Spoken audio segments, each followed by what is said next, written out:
We don't tend to do Smackdown or Raw recaps often. Mostly because by the time I get around to it, it's either too late or there's not really much that I felt moved to speak about. Honestly, I really enjoy Smackdown. I know that's probably, I don't even know, because a lot of people don't seem to have the best opinion of SmackDown at the moment. But tonight's episode was quite interesting to me for more than one reason. So, I'm going to be honest with you. I'm going to run through the parts that I was not too interested in, and probably most of the matches too, unless something happened in it, because trying to recap a match just is not the easiest thing unless I sit here and give you a play-by-play of it. So we'll recap some of those. Some things I probably will miss, but we're going to focus on the things that really caught my attention the most and what made SmackDown interesting for me. Good? Let's jump right in. Cody Rhodes, of course, opened the show and pretty much told us he was done with Drew McIntyre, which got a giggle out of me because you're not even giving him a chance. You're not even going to let him come out, interrupt you, anything. You're just going to cut him off at the knees before he even gets a chance to. I fear I must stand you, Mr. Rhodes. I fear I love it. Because we all knew what Drew was going to come and say. We all knew it's the same script. You cheated. Everyone's against me. That title should be mine. And not that he's necessarily wrong. It's just, well, expect it, But that's not what happened. Instead, Cody was telling us he was going to sit with the fans tonight and simply enjoy the show before he was interrupted by Aleister Black. The whole point of Cody sitting in the crowd was so he could pick his next contender. And Aleister Black said, hell no. You ain't picking shit. I'm right here. Again, I must stand. Now, me and Aleister Black got beef because if you know, I am a Damian Priest girly, and I just simply don't appreciate the way he hit my guy with that fire not too long ago. Now, was it cool as shit? Absolutely. Do I love it if it was anybody else? Of course, but it wasn't anybody else. It was Damian Priest. No, thank you. Either way, after a few words being traded and after Cody once again pulling off his suit, because one thing we know about Cody Rhodes is he is always ready for a fight, Zelina stepped up and smacked the absolute hell. Somebody get Brandy on the phone. Somebody get Brandy on the phone, because the way she slapped Cody, I understand. Probably not happening, but I just feel like if Zelina's going to keep coming at these guys who have wives who can get in the ring or girlfriends who can get in the ring, Lola Vice, let's do it. Let's do it. What we waiting on? I am really interested in Cody versus Aleister. If you remember in an earlier video I did, I can't even remember what it was necessarily about, but one of my videos, if I figure it out, I'll put it in here somewhere. But in one of my videos, I talked about how Cody has all of these other options on SmackDown and we're not necessarily using them. And Aleister Black was surely one. Now, would I have liked Damian Priest first? Of course, but that's my stand-up. That's my bias. My unbiasedness says Aleister Black is absolutely the perfect person to be Cody's next contender. To be Cody's next opponent. It just makes sense. He is on such a win streak. He's absolutely been dominating Damian in every meetup that they have. Damian has not been able to get one over on him for the most part yet. Maybe once and a half, but for the most part of this feud, it's been mostly Aleister. So why would he not? If he can beat a former world heavyweight champion, why would he not be up next for the WWE champion? Well, we'll circle back to this at the end of the video because as you know, Aleister Black versus Cody Rhodes was the main event, and well, it was one I quite enjoyed. Before Ilya Dragunov could get to the ring to give us his open challenge for the United States Championship, he was met by one Tama Tonga. Here's my question. Was Tama there for him or Solo? Because a part of me would really love to see Tama versus Ilya going up against each other for that United States Championship. Because a part of me doesn't want to see Tama as just a tag team guy, but please don't misunderstand me. I need G.O.D. I need a run, a very lengthy run that ends with G.O.D. versus the Usos for the tag team championships. Because why we didn't get that already, I do not know. But at some point, I need that. However, Tama as U.S. champion just kind of sounds interesting to me. I don't know. It's something I'm intrigued by. Because why is Solo only going after a mid-card title? Darling, shoot for the moon. Go after Cody Rhodes. He's right there. And the only people standing in your way right now is Drew McIntyre and Aleister Black, which is quite simply easy work for you and your team. Look at who's on it. That's just my opinion, though. The person who did answer the open challenge, though, however, was not Tama Tonga or Solo Sikoa. It was Ciampa. But Ilya said no, which kind of defeats the point of the open challenge for me. The open challenge is whoever comes out, that's who you fight, right? Why am I seeing him versus Gargano? Not that it's not a good match. Before y'all jump me, before y'all beat my ass, chill out. Calm down.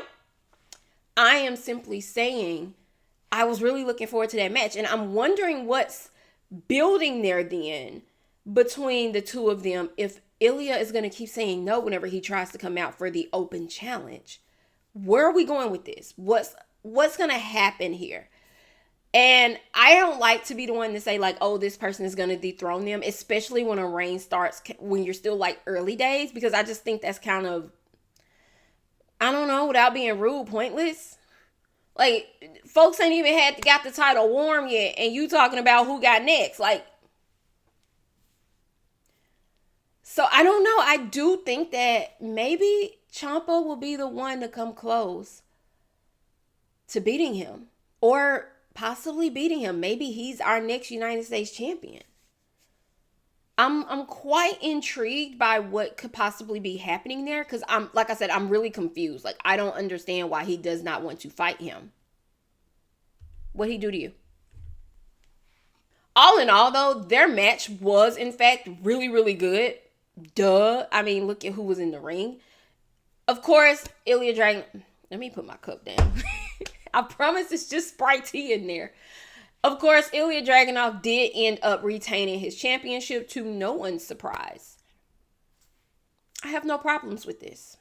None. Like I said, I'm probably missing something here, but I'm going to skip to Jade Cargill because I was really looking forward to Jade Cargill, and she really kept what she had to say in ring. Short, simple, sweet, and to the point. I guess this may be an unpopular opinion, but I really enjoyed what Jade had to say. Because while those of you who knew her before WWE are used to this side, those who did not see that, it's something brand new for them. And truthfully, it fits. Jade pretty much has told us that she's done being nice. She's done catering to everybody else. This is about Jade and what Jade wants. At this point, I really see Jade in I'm not talking about it anymore. I'm proving it. I said what I said. And if you don't believe me, step in the ring.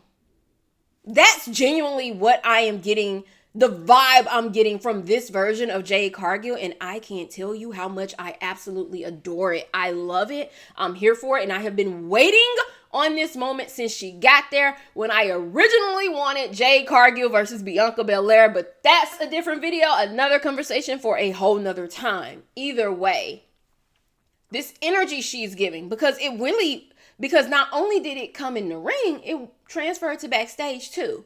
Now, we did get a little bit of a stare down between Jade and Charlotte, and Jade said, whenever you're ready, take my money. Take my money. I'm okay with that match happening at Royal Rumble. I am okay with that being the Royal Rumble match for that title.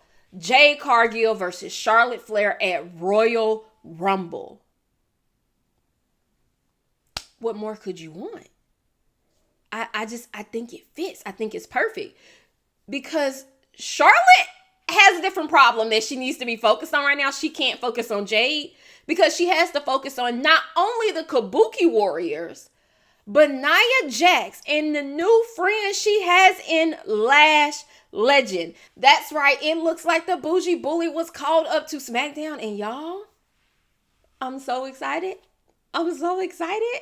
With Nia and Lash's history, I do understand why people are thinking that this team up is weird, because slightly it is, but it does make sense when you look at it in the same realm that Charlexa came to be. Because Charlotte and Alexa were not friends. That was Charlotte's whole thing in the beginning. We are not friends. I don't want your help. Stay away from me. I got this on my own. Well, they told Nia, find a friend. They told her, find someone to have your back like I have someone to have my back. What's that saying? The enemy of my enemy is my friend? Lash and Nia have a common goal. And that goal is simply to dominate. That goal is to be the best of the best and to stand at the top of the roster.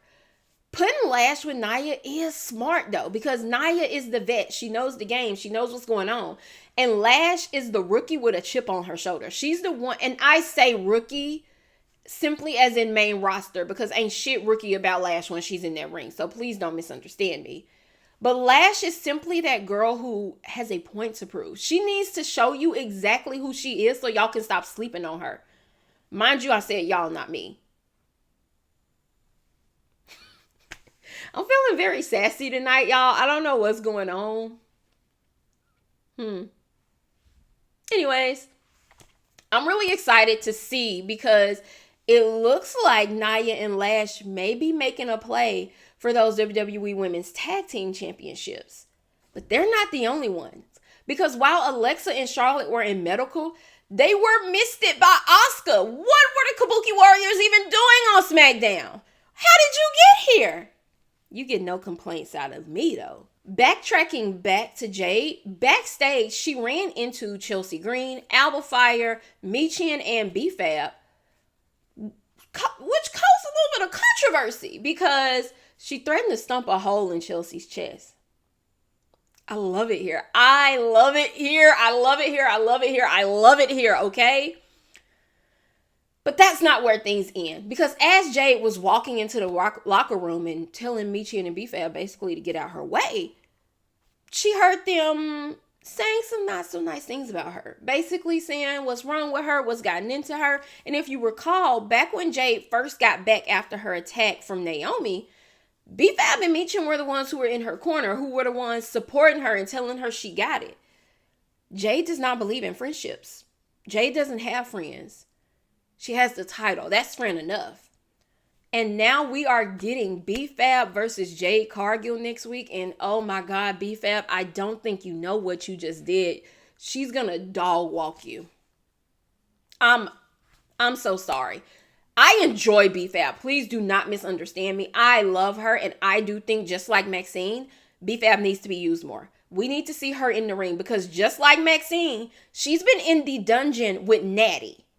And if we know anything about Natalya, is if Natty can't make you a wrestler, no one can. And Natty has been putting in work with these women, and I just want to see the payoff. We've got the chance to see B-Fab a couple of times, but I just don't think it's enough. I don't think it's enough for her to truly give us a full view of who she is. And let's not forget, she tends to go online and gives us these, I'll say promos, but they're basically just like gems, and she just is feeding us with her mic skills. Put this woman in the ring. Let her go after the United States Championship. If you're not going to give it to Michin, let me see B-Fab and Chelsea Green. Damn, I shouldn't have said that, huh? We'll get to that in a second. Let me see them for the Women's United States Championship. It just makes sense. Speaking of Chelsea Green, she somehow managed to pull one over Julia's eyes and has recaptured the Women's U.S. Championship, making both her and Ethan Page double champions.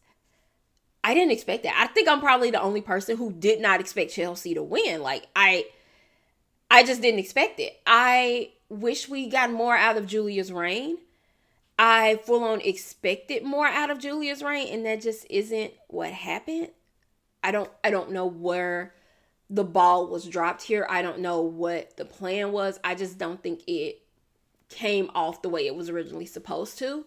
Now the championship is right back on Chelsea, and I'm really, really interested to see what Chelsea and Ethan get up to now that they're both double champions. Oh my God, the cockiness will be off the radar. These two will never shut up about how great they are. I'm here for it. We also have MFT telling us that the Wyatt Six has something that belongs to them, which obviously is the tag team championships. And that Ilya has something that belongs to them, which is obviously the United States Championship. There's so much going on with this, though, because as MFT went down to the ring for Tala Tonga to face Rey Fenix, they were attacked by Motor City Machine Guns, Shinsuke Nakamura. It was an all-out brawl, which actually gave Rey Fenix a fighting chance, because otherwise it would have been him versus the entire MFT. Obviously, Tala did manage to pull it off, and Rey Fenix ended up being saved by Sami Zayn, but where are we going with this? I know a lot of people don't like to hear it. Like, I'm still trying to figure out what the War Games bill is looking like. Like, what is the landscape when it comes to War Games? Is it SmackDown or is it Raw? And I can see two very different men's War Games matches, which is my problem, because I still want a women's match. I don't want two men's. I simply don't. I'm so sorry. I don't want two men's matches. I want the men and the women. But I see two very clear paths that WWE can take as far as men's matches. Because the MFT and the Wyatts, or the MFT versus the damn tag team division, is a thing. It could happen. I don't know. I don't know where this is going. I'm very curious to find out, though, because who's getting that War Games match? And if they don't get the War Games match, how do we get all of these teams in a ring at the same time to fight out their grievances? You see what I'm saying? Like, SmackDown was just fun tonight. It's just interesting. I'm intrigued. I'm entertained. Are you not entertained? It was also announced that we have 2 more matches for the Last Time Is Now challenge. Jey Uso will face off against The Miz, while LA Knight has a surprise opponent. And I am wondering who it could possibly be. Could it be someone from TNA? Like, are we getting the return of Nick Nemeth, Jeff Hardy, Leon Slater, Mike Santana? Could it be someone from NXT? Like Obafemi, Javon Evans, Ricky Saints, Trick Williams? Or could it be someone who just is not currently on the roster, including Gunther? Gunther, or someone that we have no idea about. Are we getting another debut next Friday on SmackDown? And I don't know. Now, if you ask me, Mike Santana, Trick Williams, Nick Nemeth, Obafemi, and of course Gunther, because we all know Gunther's going to get in the mix some way, somehow. Those are my top picks. Simply because if there is a surprise outside of Chris Jericho, I have no idea who it could possibly be. Like, none. But then again, Kevin Owens did post that video today showing him in the gym. Could we be seeing the return of Kevin Owens? I wouldn't be mad at that. I'm 1000% here for that, actually. And finally, the main event saw Aleister Black versus Cody Rhodes facing off in what was actually a very good match before Drew McIntyre decided to get in the ring and Claymore the goddamn referee. The ref. Drew the ref. What did he do? Well, we know what he did to him. It was the same ref from Saturday Night Main Event. And Drew, of course, is taking all of his anger out on that specific ref because it is your fault that I lost. You are the reason that I lost that championship. And I mean, I can't be mad at Drew for focusing on the ref this time. Because, like, yeah, kind of, sort of is, maybe. Of course, Calvary came in the form of Damian Priest. And that tells us that we are at some point getting Drew McIntyre and Aleister Black versus Cody Rhodes and Damian Priest. And that just makes me so excited. I'll be normal about this. I swear I'll be normal. I'm just very happy to see what's happening here because, again, all of my focus is on War Games. This is not just about titles and championships and all of this. And it's not just about that. Every move that happens, I'm thinking, could this be part of the War Games bill? Is this part of the bill? Like, what are we doing here? I'm okay with this tag match because Aleister Black and Drew McIntyre are not friends. They're not enemies, but they're not friends. These are just two guys who want what Cody has. Whereas Damian Priest has his own score to settle with Aleister Black while also helping someone that I believe he considers a friend now. Somewhat, maybe. Now, unfortunately for past Clarissa, she completely forgot about this part of SmackDown, where Drew McIntyre was suspended by, of course, General Manager Nick Aldis. Now, there's a lot of ways this can go. I'm enjoying the theatrics between these two because my hope is that at the end of the day, we end up with this match. Nick can still go. We all know Nick is not severely injured. There's nothing stopping him from getting back in the ring. This is a money match right here. This is a match I'm willing and ready to see.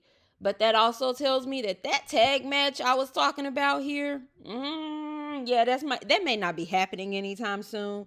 I guess we'll just have to wait and see how long Nick keeps Drew out. So, anybody want to take a bet? Any bets?